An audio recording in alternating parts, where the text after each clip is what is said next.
안녕하세요. 여기는 꿈 다시 보기 채널입니다. 저희가 이제 얘기를 들어보면 여성들의 꿈에 유재석, 강호동, 김어준, 유시민 이런 유명인들이 나올 때가 있는데요. 이게 빈번하게 나오는 걸 보면 여성들이 이들에게 투사하는 어떤 지점이 있는 것 같아요. 그래서 저희가 꿈에 나오는 유명인들을 좀 다뤄볼까 하는데 오늘은 처음으로 여성들의 꿈에 나오는 유시민에 대해서 살펴보도록 하겠습니다. 저희의 상상으로 풀어보겠습니다. 유명인이 등장하는 꿈은 다반사로 꾸어집니다. 정치인, 운동선수, 배우 등 다양한 분야에서 대중에게 잘 알려진 이들이 우리의 꿈에 등장합니다. 평소 정말 좋아하던 인물일 수도 있고 되게 생뚱맞고 의외라고 생각되는 인물이 나올 수도 있습니다. 또 평소 싫어하던 이가 나오기도 합니다. 그 중에서도 우리에게 자주 회자되는 꿈은 대통령이 나오는 꿈입니다. 대통령이 나오는 꿈을 꾸고 복권을 샀다거나 대통령이 나온 꿈을 꾼 이후에 신상에 좋은 변화가 생겼다는 이야기를 한두 번쯤은 들었을 것입니다. 물론 대통령도 대통령 나름일 것입니다. 현 대통령이 나오면 어떨 것 같아요? 인생을 반성하겠죠. 내가 도대체 뭘 어떻게 지금 잘못 살아가고 있는가. 그치. 굿이라도 하고 싶지. 오늘 다루고 싶은 인물은 유시민입니다. 꿈작업을 해온 오랜 경험에 비추어 보건대 유시민이 등장하는 꿈을 꾸는 여성들이 적지 않기 때문입니다. 여성 꿈에 등장하는 유시민은 아니무스에 속한다 하겠습니다. 하여 여성 꿈에 유시민이 등장할 때 어떤 점을 살펴야 할지 정리해 보는 것도 의미가 있을 것 같습니다. 유시민은 장관을 지낸 정치인이었고 현재는 베스트셀러 작가로 불립니다. 그를 농객이라 부르기도 하고 그를 부러워하는 측에서는 좌파 지식인으로 부릅니다. 유시민을 좋아하든 그렇지 않든 그가 똑똑하고 지적이며 최고의 언변을 가진 사람 중 하나라는 점은 부인하기 힘들 것입니다. 정치인으로 활동하던 시절 유시민은 매서운 눈빛으로 반박 불가의 명쾌한 논리를 폈으나 그를 적대시하는 이들도 많았던 것이 사실입니다. 작가로 살아가는 지금도 유시민의 말은 강력한 힘을 발휘합니다. 좀 다른 점이 있다면 논리 정연한 내용의 감정이입과 공감적 깊이가 더해져 오래 묵은 채증이 내려가는 듯한 시원함 플러스 울림을 준다는 것입니다. 요즘 같은 시절 유시민의 말은 치유의 효과까지 내는 것 같습니다. 무엇보다 유시민이 내놓는 분석의 미덕을 꼽자면 청자에게 새로운 관점을 제시한다는 것입니다. 유시민이 제시하는 새로운 관점은 듣는 이의 불안을 대폭 감소시키는 효과를 냅니다. 사람들이 유시민의 말에 열광하는 이유는 텍스트를 요약 정리하여 전달하는 수준에 머물지 않기 때문입니다. 유시민은 그만의 통찰을 제시하는데 사람들은 그것에 깊이 동의하기 때문에 그에게 열광하는 것입니다. 선생님도 유시민 꿈을 꾸는 걸로 아는데 유시민의 어떤 점을 좋아해요? 저는 기본적으로 말 잘하는 사람을 좋아하는데 제가 스스로 말을 잘한다는 게 뭔지 어떻게 정의하는 건지는 저도 잘 모르겠어요. 근데 유시민의 말을 들으면 일단 힘이 느껴지고 다른 누구보다 굉장히 날카롭다. 어렵게 얘기하지 않았는데 굉장히 핵심을 꿰뚫는다.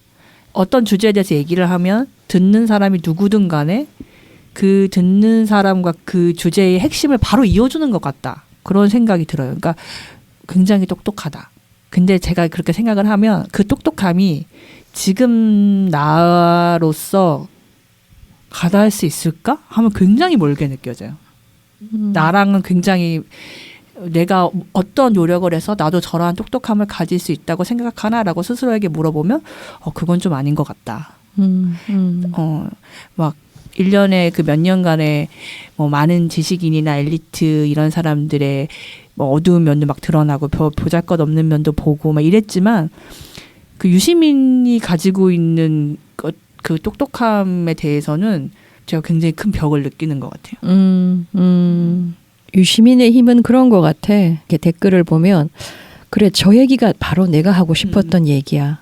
되게 많은 사람들이 그렇게 생각을 하더라고. 참 그게 대단한 거잖아. 그치? 자, 이제 여성 꿈에 등장하는 유시민을 어떻게 바라봐야 할지 살펴보겠습니다. 여성 내면의 무언가가 유시민에게로 날아간다는 뜻입니다. 아주 단순화시키면 똑똑하고 싶다, 말을 잘하고 싶다, 지적이고 싶다, 논리적 전개를 통해 상대를 설득시키거나 제압하고 싶다 정도로 정리될 것입니다. 또는 잘난 척한다, 싸가지 없다, 얄밉다라는 투사도 가능할지 모르겠습니다. 이쯤에서 상기해야 할 것은 우리가 살아내지 못한 채 억압된 특질은 사라지는 대신 외부 대상에게로 날아간다는 사실입니다. 투사된다는 뜻입니다. 여성들 상당수가 청자에 머물러 살아갑니다. 자신의 안전을 위해서입니다. 청자에 머물러 있는 한 공격받지 않을 수 있다고 믿는 것입니다. 공격받을지 모른다는 두려움은 매사 미온적인 태도로 임하게 만듭니다. 자신의 생각이나 의견을 밝혀서 득될 것이 별로 없다고 생각하는 것입니다. 가만히 있으면 중간이라도 간다는 말은 여성이 자신에게 되뇌이는 부적 같은 문장으로 여성의 내면을 강력하게 지배합니다. 여성은 자신의 생각을 자유롭게 밝힐 수 있는 자리가 아주 제한되는 현실을 살아왔기 때문에 생각을 발전시켜 나가는 사유 과정의 중요성은 여성의 내면에서 깊숙하게 가라앉았습니다. 사람들이 모이는 자리라면 권력이 작동하기 마련이고 저마다 이리저리 살피며 서열을 매기느라 바쁩니다.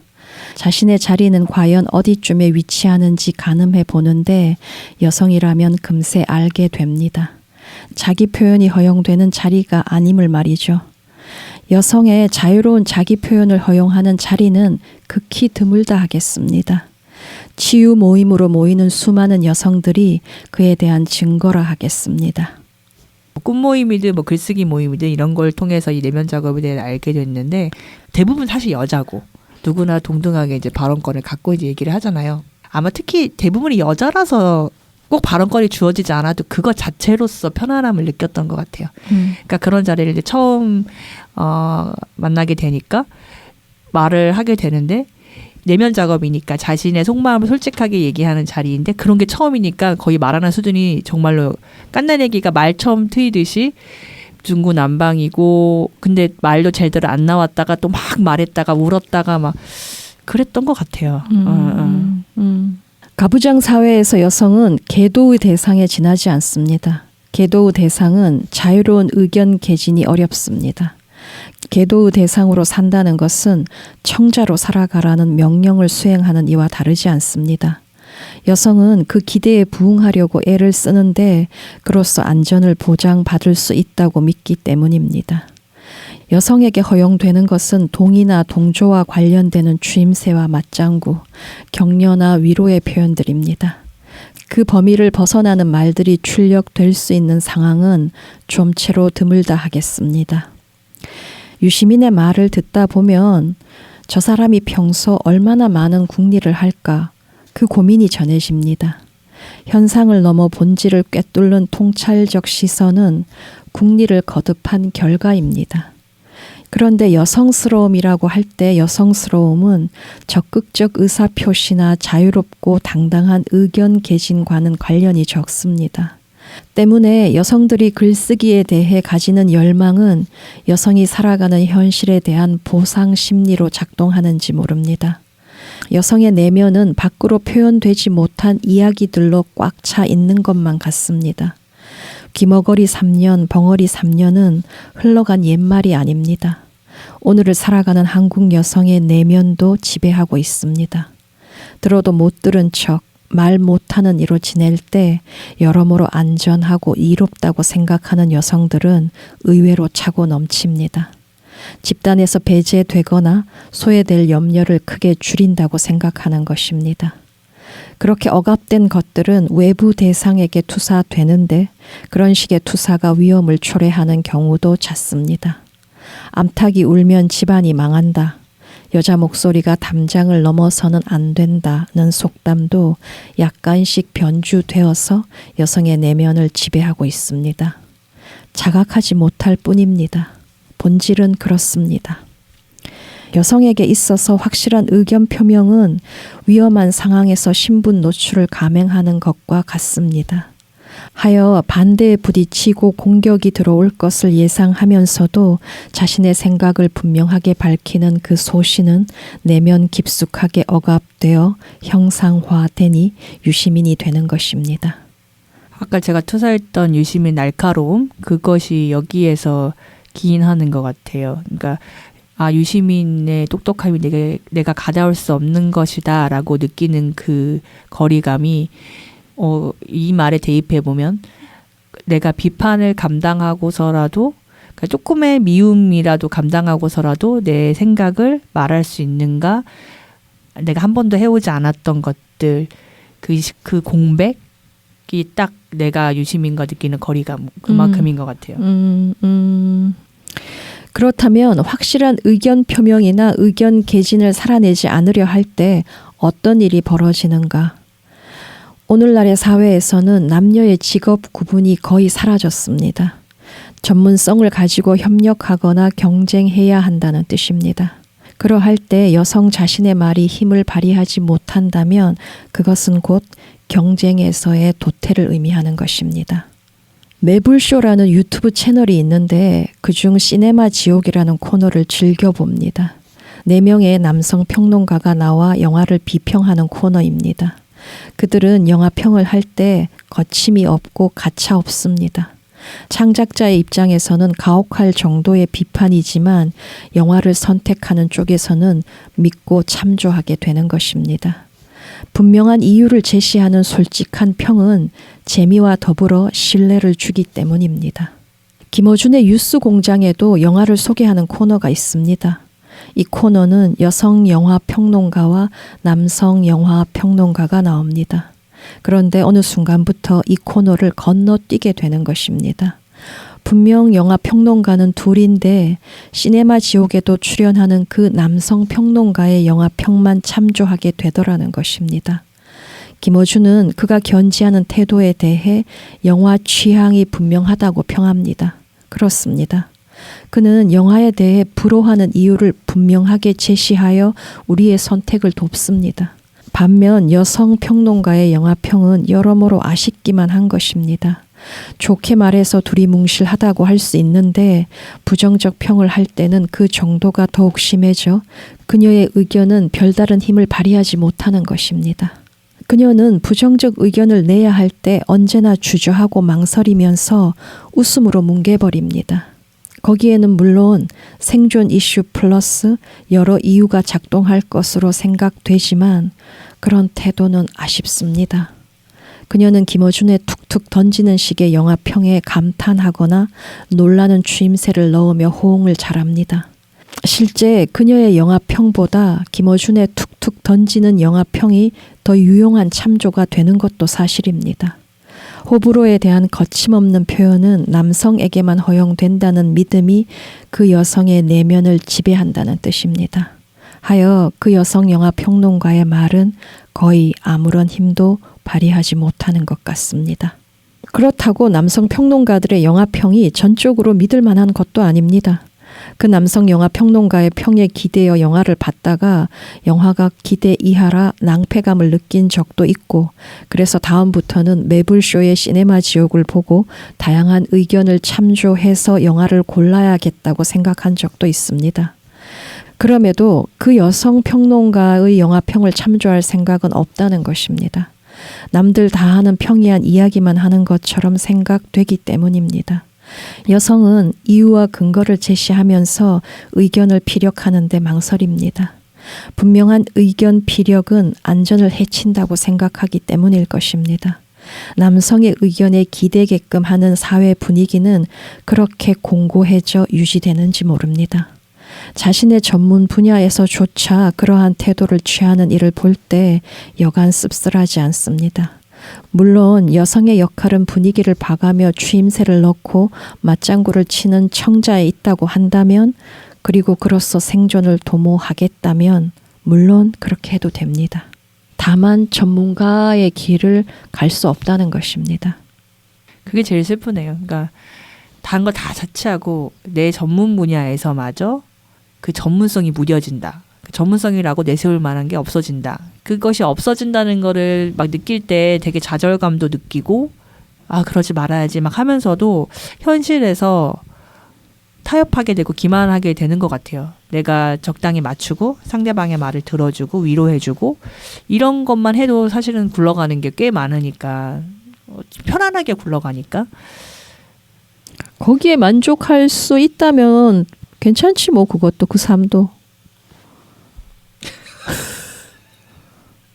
근데 이제 거기에다가 왜 나를 인정 안 해주지? 이렇게 되면 이제 왜 저러나 싶고. 왜 날 전문가로서 인정을 안 하는 거야 도대체?